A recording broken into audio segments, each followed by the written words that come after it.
A ideia de análise financeira dessa aula específica, tá? É um pouco mais voltada para a avaliação de empresas, tá?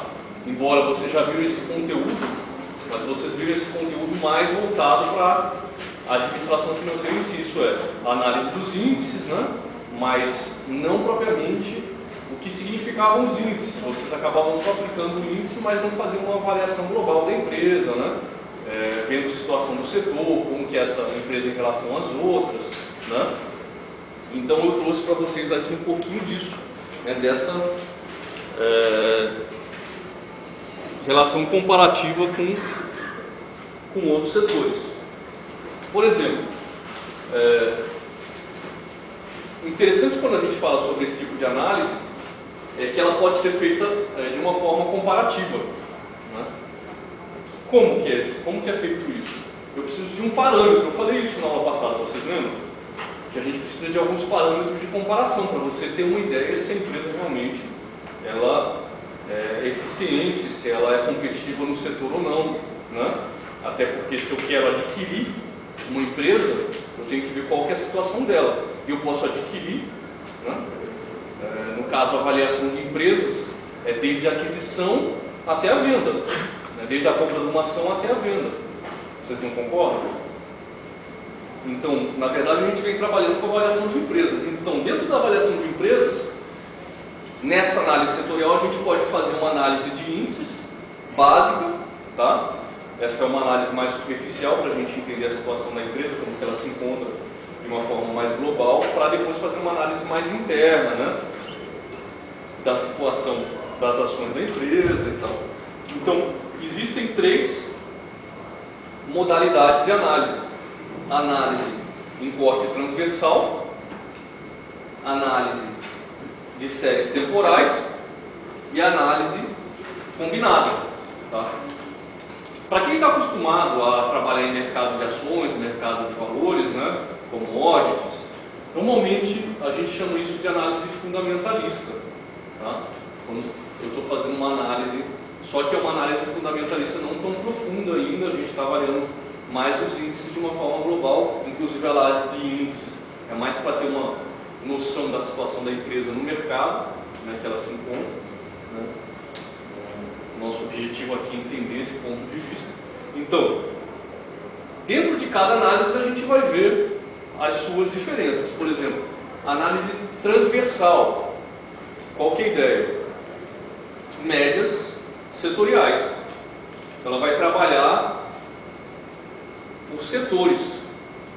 Então, por exemplo, dentro do setor da construção civil, eu tenho a média do setor, né? Dentro do setor de alimentação, né? Por exemplo, o setor da Ambev, né, que entra bebidas também. Então, dependendo do setor, do tipo de empresa, eu vou estar selecionando uma dessas análises.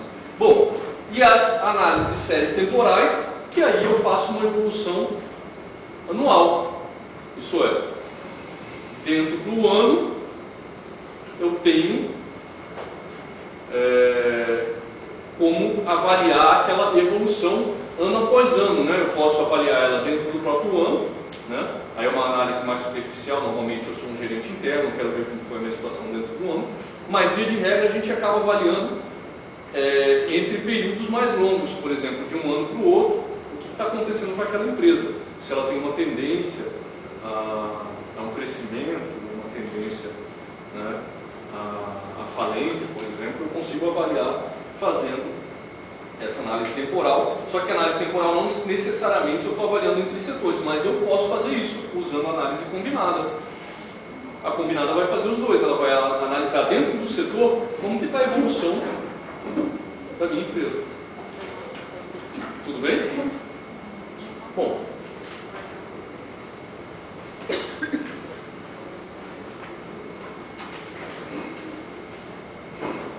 No caso dos índices, a gente já viu alguns: liquidez, endividamento, rentabilidade, valor de mercado e atividade ou rotação, né?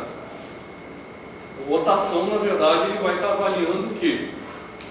Vai estar avaliando o giro, né, dos estoques. Como que está os estoques da empresa? Ela é um tipo de índice um pouco mais profundo, ele já avalia dados da empresa em termos de produção. Tá? Liquidez, a gente já falou um pouquinho sobre na aula passada. Né? O que são os índices de liquidez? O que eles vão avaliar? Justamente o que está escrito aí. Análise, normalmente, a curto prazo. Tá? Evidente que dentro dos índices de liquidez a gente tem algumas análises que vão pegar operações de longo prazo, né? Só que o principal interesse é para ver a capacidade de pagamento da empresa. Se ela vai, em algum momento, né, ter algum problema de pagamento, tanto a curto prazo, como algum problema futuro a longo prazo. Né?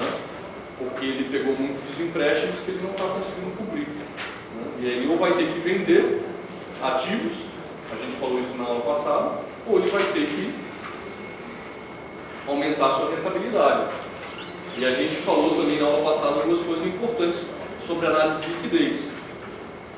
Uma foi, bom, se eu estou fazendo uma análise de liquidez, avaliando que a empresa, eu avalio ou verifico no ativo que a empresa realmente ela adquiriu algum ativo, né, que ela está se endividando por causa de aquisição de ativos, é que provavelmente o interesse dela é aumentar a rentabilidade, e aí não tem problema. O problema é quando ela está endividada e não é por causa de aquisição de ativos, aquisição de máquinas e equipamentos que vão gerar mais receita. Então a gente tem que tomar cuidado com esse tipo de coisa. Né? Tudo bem? Aí mais para o final das aulas a gente vai ver a taxa interna de retorno, que é justamente fazer uma comparação para saber se aqueles investimentos vão dar um retorno suficiente, né? Por exemplo, a própria análise de fluxo de caixas, que a gente vai ver, é com a intenção de verificar se essa empresa, por exemplo, adquirir ativos, e esse ativo vai te dar um retorno para pagar esses investimentos.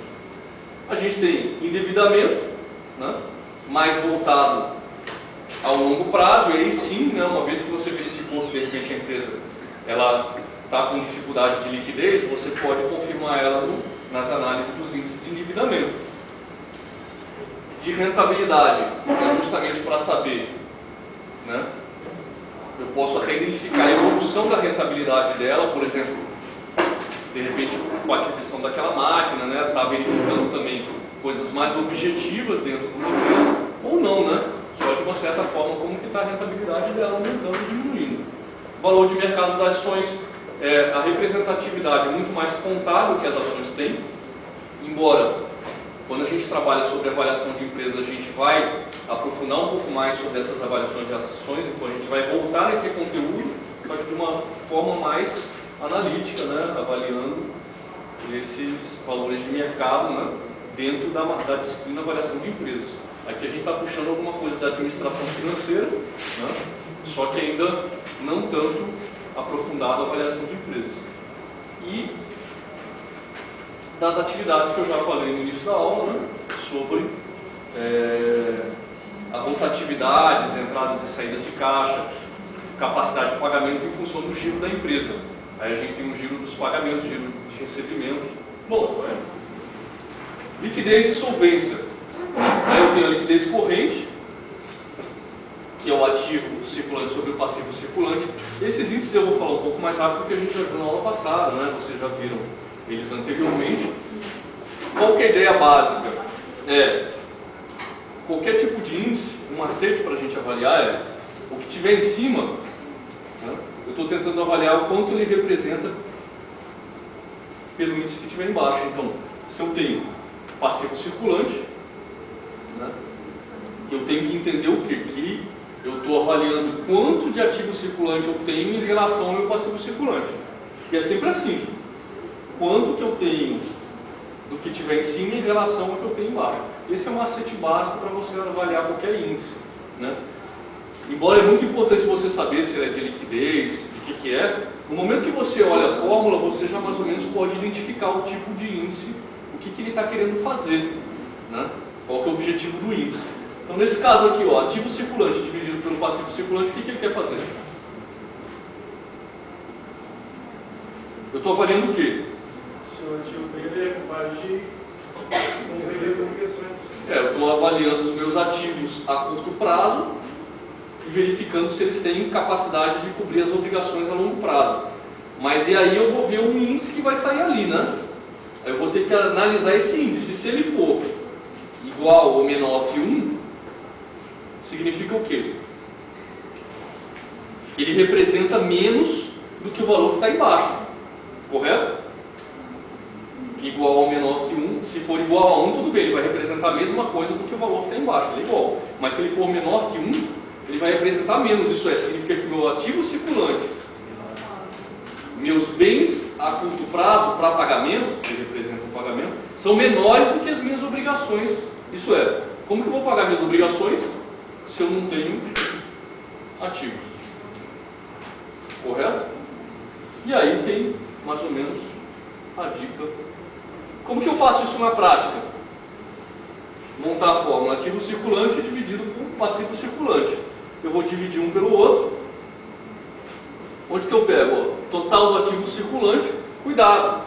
Às vezes na distração, para prova de concurso, né? Ou para o dia a dia mesmo num exame, ou até na prática mesmo, você vai montar lá. Às vezes é a primeira vez que você está montando no Excel, por exemplo, sua planilhazinha de análise, e aí você, em vez de pegar o ativo circulante, você pega o ativo total, né? E aí você já vai ter um resultado diferente. Então, por isso que é importante você entender o que você está fazendo, não simplesmente ir lá, né, na fórmula e pegar. Até porque não adianta nada você ter o resultado 0,78 se você não sabe o que significa. Não é? Vocês não concordam comigo? Então, agora você sabe o que significa 0,78? Significa o quê? Que eu, a curto prazo, nas minhas operações a curto prazo, eu tenho dificuldade de pagamento. Não é que eu tenho bem uma dificuldade, mas que, aparentemente, eu não tenho bens suficientes a curto prazo para cobrir minhas obrigações a longo prazo. Correto? Até aí tudo bem? Liquidez geral. A ideia de todos eles vai ser exatamente a mesma, né? Aqui, como é uma reprise das matérias anteriores, né, eu vou falar mais ou menos por cima. Liquidez geral, o próprio nome já diz, mas eu olhando para o cálculo, ó, ativo circulante mais realizável a longo prazo, dividido por exigível total, isso é, o que é o exigível total? Isso cai muito em concurso. Exatamente, né? Agora mudou um pouquinho, né? Para avaliação a gente ainda usa esses termos, mas a gente sabe que a legislação mudou, né? Que agora a longo prazo passou a ser não circulante. E aí o que você vai ter que fazer? Né? Não tem problema, porque mesmo passando a acontecer isso, para avaliação você sabe que a conta ainda existe lá, né? As contas a longo prazo, tanto ativo realizável a longo prazo como ativo exigível, passivo exigível a longo prazo, eles existem. Então você vai pegar aqueles valores lá, né? Se for já um balanço antigo, melhor ainda. O valor já está lá discriminadinho. Se não for, vai ter os não circulantes, mas vai aparecer, né? E aí eu vou dividir. Então, por que ele fala geral?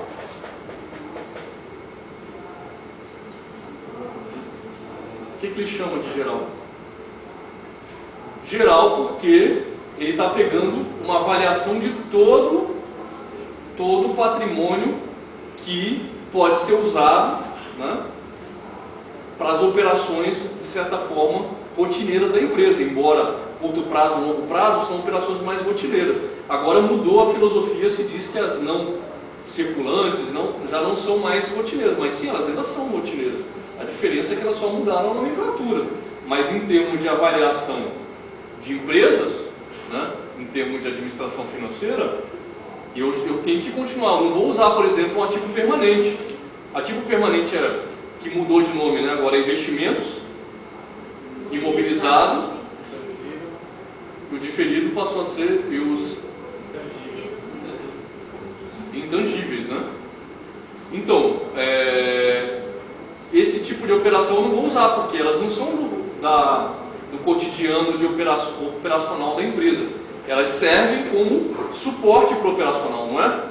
Mas eu não vou vender, ou ano que vem eu sei que eu vou vender aquilo lá. Diferente dos longo prazo, né? Longo prazo eu sei que ano que vem ou no próximo ano eu vou acabar vendendo aquela operação. Ela faz parte da própria venda. Ao passo que o imobilizado não, eu posso comprar um prédio e esquecer, ficar 20 anos com a empresa naquele prédio, não é? Vocês não concordam? Então ele coloca ali mais certos investimentos, mais seguidos. Oi? Ativo circulante, mais realizado a longo prazo, mais certos investimentos. Normalmente bancários, né? Esses a curto prazo, né? Que às vezes a gente confunde, quando a gente fala em investimento, a gente já pensa na conta investimentos lá, né? Isso daqui é só uma lembrança para vocês saberem o que são os investimentos a curto prazo, né? CDB, né? Investimentos normalmente que você Mas vai... ele vai estar no circulante, né? São investimentos do circulante, tá? Que são aqueles que têm muito a ver com a conta corrente mesmo da empresa, né? Que ela só faz pequenos investimentos, mas que são retiradas, que possibilitam ela retirar automaticamente, né? Diferente, por exemplo, do investimento quando você é uma controlada, uma coligada, né? Que aí já muda de figura, já passa a ser lado não circulante.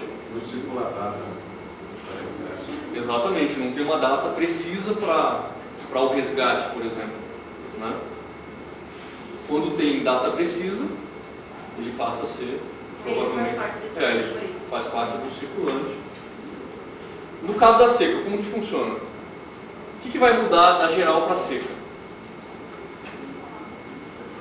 Eu gosto de fazer o contrário, eu gosto de começar com a imediata para ir para a geral, né? É mais fácil de a gente enxergar essas mudanças. Mas já que a gente começou pela geral, depois da seca o que é? Aí eu vou só analisar o circulante menos a conta estoques. Por quê? Qual que é a minha intenção fazendo isso? Em vez de analisar todo o realizável a longo prazo, só pego o circulante e a conta estoques. Qual que é a ideia? Realmente ele tem dinheiro em caixa, ele tem disponível. Exatamente, por isso que eu diminuo a conta estoques, porque os estoques eu não vendi ainda, eles estão lá. Me interessa de repente duplicados a receber, porque eu já vendi e eu posso inclusive ir no banco, né? Antecipar, diferente dos estoques, porque para quem que eu vou vender, né? Até vender, até receber uma duplicata, até trocar, então não me interessa. Eu quero saber o que eu tenho disponível para pagar as minhas obrigações a curto prazo. Olha só, que interessante. Então aqui eu já estou avaliando o meu ativo circulante menos o que eu não vou poder usar para pagar as minhas obrigações a curto prazo. E a imediata? Mais ainda.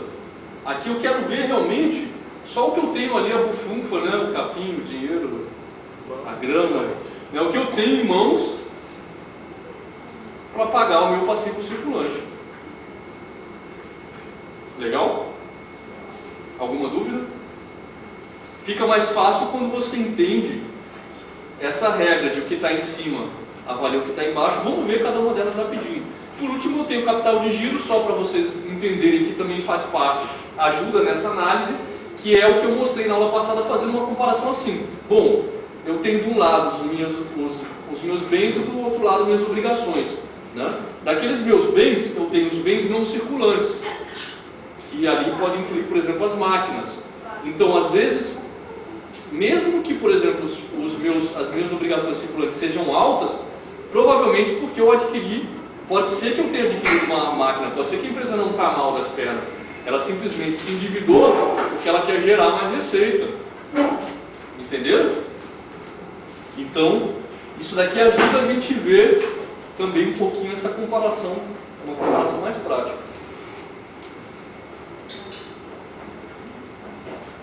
De endividamento, também coloquei de uma forma geral, só para a gente entender mais ou menos como que funciona esses índices de endividamento.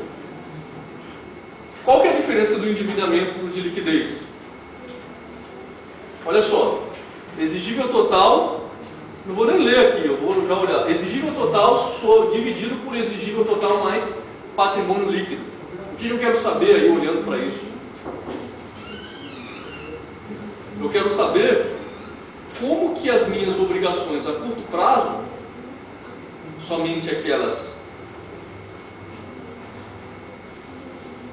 perdão, a curto prazo e a longo prazo, todas elas, né, tem a ver com exigível total mais o patrimônio líquido. Isso é, exigível é uma coisa, patrimônio líquido é outra, não é?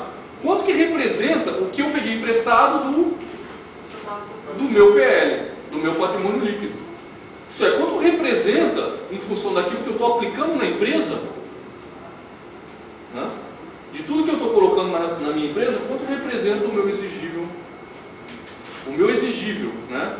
Ativo circulante, passivo circulante mais passivo, ou, na verdade, para ser mais específico, né, o exigível total não é todo não circulante, é o passivo exigível a longo prazo. Né? Eu estou então só vendo esses dois. Primeiro eu somo tudo, né? Ó, aqui eu somei tudo, exigível total mais o PL, isso é o meu passivo total aqui. Então, quanto que o meu exigível total representa do meu passivo total? De tudo que eu tenho emprestado de terceiros e de sócios, quanto que eu tenho só de terceiros? Quanto representa aquilo que eu tenho só de terceiros? Mas não são os três grupos? Passivo, São três grupos. Só que aqui, ó, exigível... só que quando eu falo de exigível total, inclui o circulante e o a longo prazo. Entendeu? Quando eu falo de exigível total. Quando eu falo de exigível total mais PL, aí são os três grupos. Aí circulante, longo prazo e PL. Aí é o total. Passivo total. Diferente de exigível total. Entenderam a diferença, né? Isso também cai muito em concurso.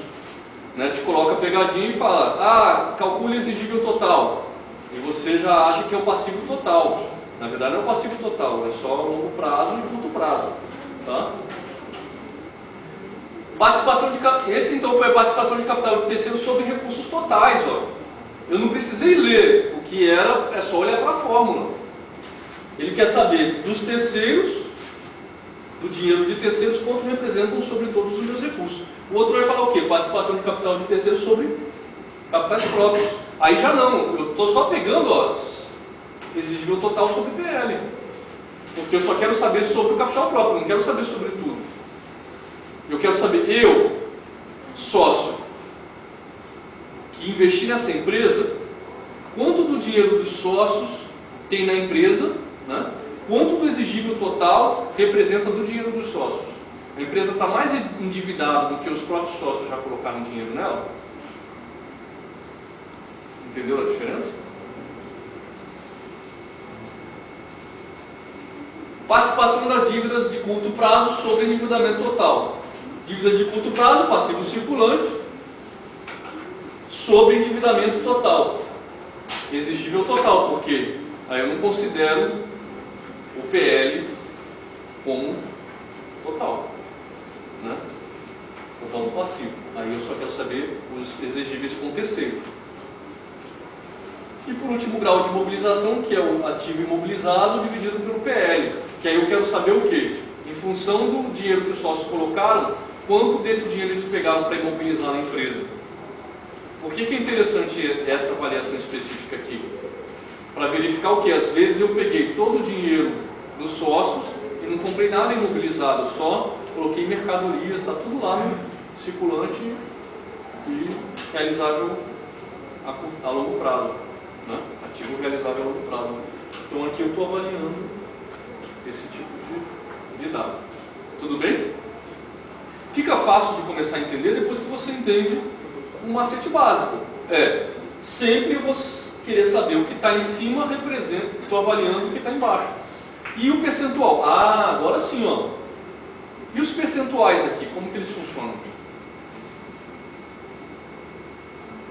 É bom ser maior que 1 ou é ruim ser maior que 1? muito maior que isso. É menor do endividamento. Evidente, se eu puder, né, isso não significa que a empresa está mal, mas, né, vocês não podem olhar para uma empresa e já avaliar em função desses índices. Como eu falei na aula passada, vocês precisam fazer várias avaliações. Mas, no momento que você vê, por exemplo, que eu tenho mais endividamento com terceiros do que o próprio capital social, não é tão bom assim, correto? Qual que é o único momento aceitável? É aceitável quando a empresa está se endividando para ela adquirir imobilizados, máquinas, equipamentos, para ela poder gerar mais receita. Só esse momento que eu diria que é, de certa forma, aceitável.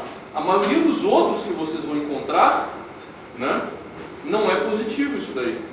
Porque significa que ela está se endividando porque ela não está conseguindo, né, receita suficiente para bancar as obrigações. Complicado?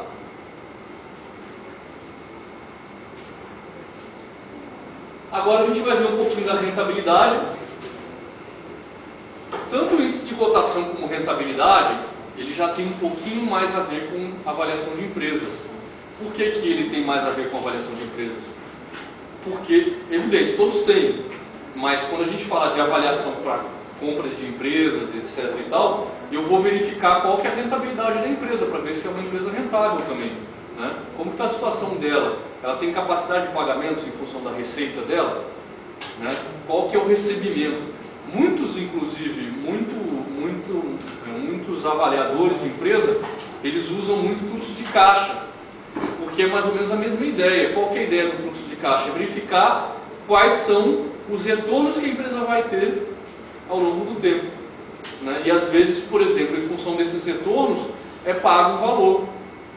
Se abate, né, evidente. Ela tem o próprio valor do imobilizado, por exemplo, seus prédios, equipamentos, mas o que interessa muitas vezes é o retorno que ela vai ter, né, a médio prazo, 3, 5 anos. Né? Então muitas vezes se avalia qual que é o retorno dos próximos 3 a 5 anos. Então se vende a empresa que está comprando, ela paga em função desse retorno. Né? Então, por exemplo, retorno sobre investimento total, lucro líquido sobre ativo total. Isso é, eu estou avaliando o lucro líquido da empresa, isso é, tirei todas as despesas e todas as receitas, me sobrou quanto? Dividido pelo próprio patrimônio da empresa. Pode ser passivo total aqui também, não tem problema. Por que pode ser passivo total em vez de ativo total? Alguém tem uma ideia? Passivo total ou ativo total? O que a gente faz? Eles têm o mesmo valor? Porque eles têm o mesmo valor. Eles têm o mesmo valor. Então, tanto faz eu colocar aqui ativo total. Qual que é a ideia? A ideia é o patrimônio. Porque tanto sendo ativo total como passivo total, é o valor do patrimônio da empresa. Né? Evidente que dentro daquele patrimônio ela também tem obrigações. Né? Mas também tem os direitos ali que equilibram. Porque na verdade a empresa por si só ela não tem dinheiro nenhum, tudo é ou dos sócios, né, ou de terceiros. Não é essa a ideia? Oi? Origem e aplicação. São as origens e aplicações de recursos. Né? Muito bom. Ou a origem é de sócios e terceiros, e se eu tenho uma origem, ela foi aplicada em algum lugar. Mas no momento que eu encerro uma empresa, por exemplo, que a gente vai ver isso nas próximas aulas, nas últimas aulas, né? Fusão, cisão, incorporação, a gente também tem a liquidação. Por exemplo, no caso da liquidação, o que a gente faz? Se devolve o dinheiro para quem é de direito. Na hora que ela encerra, não sobra nada. Né? Não fica lá o dinheiro para a própria empresa. É impossível, porque a empresa, na verdade, ela foi criada. Se você fosse adquirir uma empresa, você faria a análise dela, se ela está saudável, simplesmente só pelo balanço? Não, na verdade, o ideal, existem várias modalidades de análise, né? Eu, pessoalmente, né, se a gente fosse falar, eu vou fazer uma análise de empresa, né, vai depender do tempo que eu tenho. O balanço é uma das melhores. Qual que é o problema do balanço? É que ele não é tão real assim. né? Ele pode ser mascarado. A gente teve casos aí da Parmalat, da Aero, da Wordcom, né, em que os balanços foram mascarados pelas próprias empresas de auditoria, né? E aí? Os próprios investidores que avaliavam as empresas em função do balanço, só que não tem escapatória, né?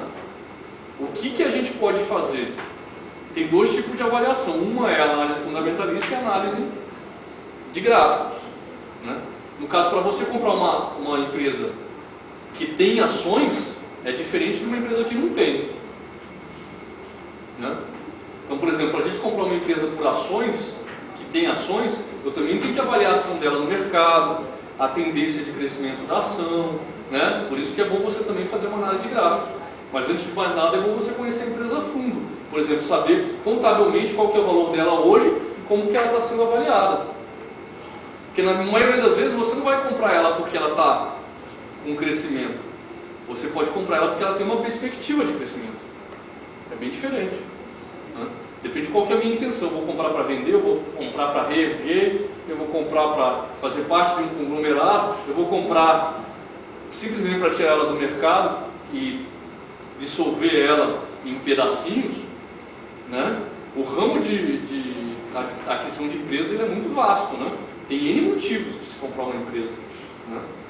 Esse é um deles, né? Hoje as empresas de internet, por exemplo, elas são muito rápidas. Por exemplo, o que elas fazem? Normalmente as grandes empresas, não vou citar o Google porque ele tem é um buscador, ele tem outras características, por exemplo.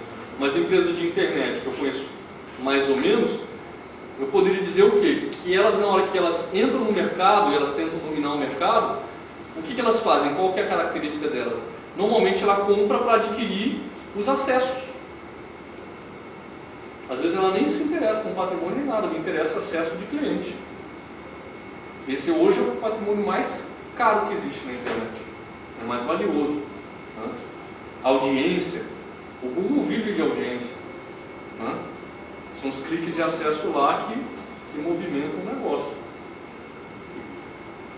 Por aí por diante, né? Existem várias características, cada empresa tem o seu foco, o seu nicho específico e por que ela está fazendo aquilo, né? Depois eu vou até trazer eu tenho uns filmes bem interessantes, por exemplo, quem tiver oportunidade de assistir Wall Street, né? Saiu agora até o Wall Street 3, eu acho, né? O 3 ou 2? Bom, não estou lembrando. Mas tem alguns filmes que eu normalmente recomendo também, que são bem interessantes para se ver, para entender até qual que é a diferença, por exemplo, de um cara que avalia uma empresa através de balanços, né? Por exemplo, vocês como contadores, o que vocês vão avaliar a empresa? Às vezes para ter que comprar uma empresa, né? E está sendo estudado aquilo. Então o que você vai fazer? Vai fazer isso aqui, né? Pode avaliar pelo contábil, né? Mais pela área contábil. Vai ter que avaliar um pouquinho pelas ações, se for ação, se não tiver ação, pelo fluxo de caixa, né? Tá joia? Bom, o assunto é um pouco vasto, a gente está só começando, né? A ideia da aula de hoje, né? Eu falei bem superficialmente, porque a ideia da aula de hoje é mais ou menos a gente entrar em algumas análises que são também de administração financeira, que normalmente vocês já viram isso daí no passado, e a gente está só dando uma relembrada para a gente fortalecer esse conteúdo para passar para frente. Tá joia? Então, já vimos então o retorno sobre o investimento, que eu estou avaliando em função do meu patrimônio total, quanto que eu estou tendo de retorno, né?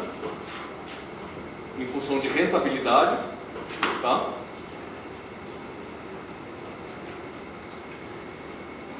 Eu posso também ver em função do patrimônio líquido, isso é, em função do dinheiro normalmente empregado pelos sócios, que é do PL, quanto que essa empresa está tendo de retorno. Isso é interessante também. Que resultado que é importante sem olhar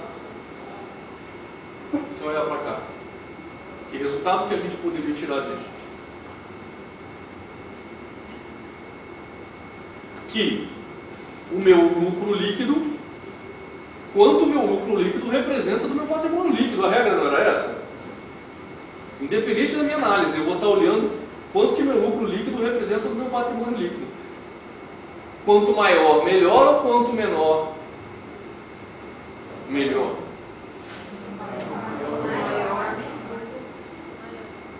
Então quer dizer que quanto maior eu tiver o meu patrimônio líquido, isso é, quanto maior que 1, o resultado além de 1, ó, e se o índice for 15%?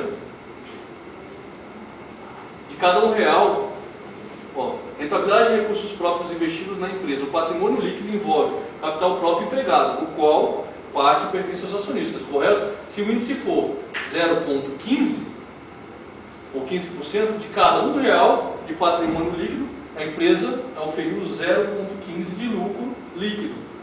Essa taxa, por ser comparada a aplicação, pode ser comparada a aplicações financeiras. Mas isso é bom ou é ruim? 15%, 0,15. Ela tem que ser maior que 1? Necessariamente para ser bom? Não. Igual ou melhor? Se tiver uma empresa igual, você me fala que eu vou comprar rapidinho a ação dela. Não, brincadeira, porque ela pode também ser um surto de, né? Mas qual que é a ideia? Eu estou comparando meu lucro líquido, que é algo pequenininho mesmo, normalmente é pequeno, ao meu patrimônio líquido, que normalmente é uma boa parte da minha empresa, né? Os sócios colocaram lá, o que não for patrimônio líquido vai ser capital de terceiros, né? Então é normal que seja pequeno. Qual que é o parâmetro de comparação? Eu tenho que saber, por exemplo, qual que é o retorno das outras empresas no setor. Lembra que eu falei de análise setorial? Bem no início da aula. Fica meio difícil a gente comparar algumas coisas se eu não sei qual que é o retorno esperado de uma empresa. Mas uma coisa é certa. Se for menor que a taxa da poupança, é loucura você ter uma empresa, vocês não concordam? Para que eu vou ter dor de cabeça de ter uma empresa, a não ser que ela esteja no início, né, tem uma perspectiva de crescimento e tal, mas caso contrário, se a empresa já está bem, né, bem situada no mercado e ela não está tendo rentabilidade, né, é esquisito, né, você não ter uma empresa que não tem nenhuma perspectiva. Não comprou imobilizados para aumentar aquela rentabilidade, né, ter mais lucro, vender mais. Então é meio complicado, né, ela ter um retorno tão pequeno assim. Correto? Quanto que é a poupança hoje? 0,5%, 0,6% no máximo? 6,5% no máximo? Então, se for menor que isso, né? Se eu apliquei numa empresa, a gente tem que, se bem que 0,15 de lucro líquido, né? 15 centavos por aplicação, a gente tem que avaliar sempre muito a fundo para saber que tipo de empresa que é, porque a gente está falando do lucro líquido total, né? Ou melhor, a gente está falando do patrimônio líquido total. Se o patrimônio líquido for grande, o valor já vai ser um valor maior também. Provavelmente, quanto maior o patrimônio líquido, menor. Normalmente, por ser percentual, isso o ideal que seja meio proporcional. Tá? Que a gente não está falando de dinheiro, a gente está falando de... Então, ideal assim, que você tenha uma coisa meio proporcional sempre ao patrimônio líquido, porque a gente não está falando de, né? Por exemplo, se eu tenho um patrimônio líquido de 10 milhões, proporcionalmente, né, eu tenho que ter um percentual proporcional que compense aquele investimento. Tá? Senão, todo aquele dinheiro de patrimônio líquido é melhor você tirar ele, né, e aplicar em outro negócio. Mas então, quanto maior, melhor. Quanto maior, melhor. A regra é essa. Evidente que a gente também não precisa esperar 1%, porque é impossível, né? Eu coloquei, ele está me dando, sei lá, um ano, ele está duplicando, é bom investimento, né? Entendeu? E aí você faz essa comparação. Tem negócios, por exemplo, que dão rentabilidade, por exemplo, o Japão é um dos países que tem muito problema quanto à rentabilidade das empresas, né? E até pela estabilidade dele, elas trabalham sempre muito justinhas, né, na rentabilidade mensal, né? Então, às vezes, é uma briga, né, para tentar passar de 2%, por exemplo. A gente tem que entender que esses percentuais aí de rentabilidade normalmente são pequenos mesmo. Margem de lucro líquido após o IR sobre vendas líquidas. Então aqui eu estou... Tinha passado isso aí. Margem bruta, lucro bruto sobre vendas líquidas. Como que é isso? Por que eu uso mais vendas líquidas e não uso vendas brutas? Eu não estou avaliando a margem bruta. Podia usar o lucro bruto, né? Só que o lucro bruto ele vem com devoluções e impostos. Então eu retiro. Normalmente, para avaliação de empresas, a administração de empresas se trabalha mais com as vendas líquidas. E aí eu vou avaliar quanto que o meu lucro bruto representa, né, das minhas vendas líquidas. Margem operacional. Quanto que o meu lucro operacional representa das minhas vendas líquidas. Por que é o contrário? Porque sempre a gente pegava lá o ativo lá embaixo, né? Ativo total, passivo total, para dividir. Aqui a gente está pegando as vendas líquidas, que é a primeira informação. Mas aquela informação, na verdade, no DRE, é informação completa, né? Eu estou com a venda líquida sem tirar nenhuma despesa. À medida que eu vou tirando as despesas, aquilo lá vai diminuindo. Então, quanto que, por exemplo, o lucro bruto representa do valor total, valor cheio, né? Quanto que eu estou tendo de lucro bruto, ou quanto que eu estou tendo de lucro operacional, em função do meu valor cheio, que são as minhas vendas líquidas.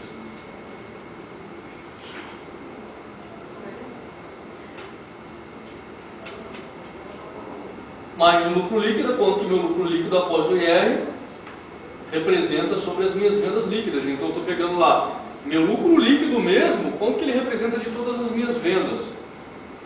Né? Eu vendi, sobrou quanto?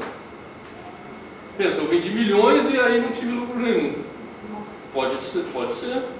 Eu estou tendo muitas despesas operacionais, eu estou tendo um CMV muito alto. Aí sim eu vou avaliar por que aquela empresa, né, não está tendo. Por exemplo, se eu só estou avaliando a empresa, provavelmente essa informação não vai chegar a mim, se a empresa não é minha, né, se eu não participo dessa empresa. Mas se eu estou dentro da empresa, eu posso ir lá no CMV, né, ir lá na área de custos, se for uma indústria, né, ir lá nos custos da empresa, no CMV, e verificar, pô, por que o CMV está tão alto?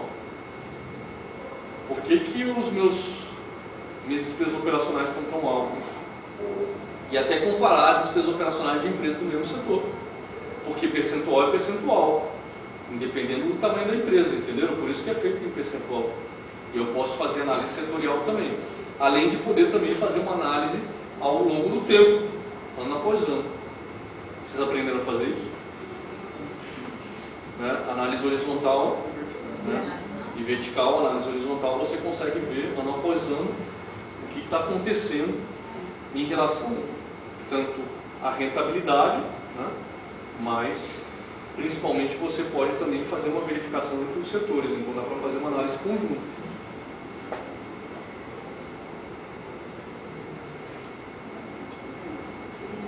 Preço por ação dividido por lucro líquido por ação. O que eu estou fazendo aqui?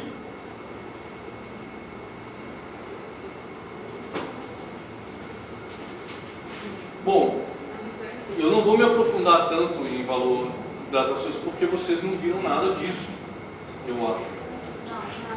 Né? Então, a ideia é a gente parar por aqui, tá? Para que a gente depois retome isso daqui na aula específica sobre isso, que aí vai ser assunto novo. A minha ideia até agora foi fazer uma reprise com vocês em assuntos que vocês de certa forma já viram, para a gente trazer a ideia para avaliação de empresas também. Tudo bem?